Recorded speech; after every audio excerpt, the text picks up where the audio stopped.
quand tout semblait perdu, le sabre d'Allah pensa.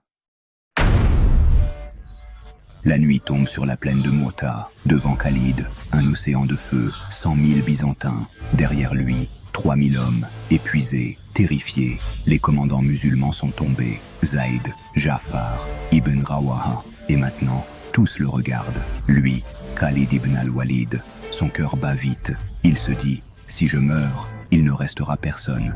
Mais fuir, non, pas ce soir. On ne bat pas 100 000 hommes, mais on peut les tromper. Il ferme les yeux, puis ouvre ses mains sur les rênes de son cheval. Et là, une idée. Ils sont trop nombreux pour qu'ils se comprennent. Je vais leur donner l'illusion que nous sommes 1000 fois plus.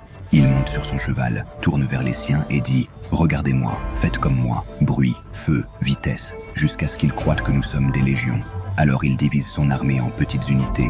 Il leur ordonne d'allumer plusieurs feux, de courir dans toutes les directions, de hurler dans la nuit. Chacun frappera, puis disparaîtra, puis frappera encore. Puis il fonce. Ses pensées se calment, ses mains frappent. Une épée, puis une deuxième, puis une troisième. Elle se casse sous la force, mais il continue. Tant que je respire, ils douteront. Dans la confusion, les Byzantins voient des silhouettes partout. Ils s'entrechoquent, ils crient. Leur propre rang se brise. Ils hésitent, puis reculent. Quand l'aube arrive, l'armée musulmane est intacte. Les Byzantins ont fui. Et Khalid pense, en rangeant son épée, on ne gagne pas toujours par le nombre, mais par la pensée. Quand il rentre à Médine, le prophète dit « Tu es le sabre d'Allah, et Allah t'a dégainé cette nuit. »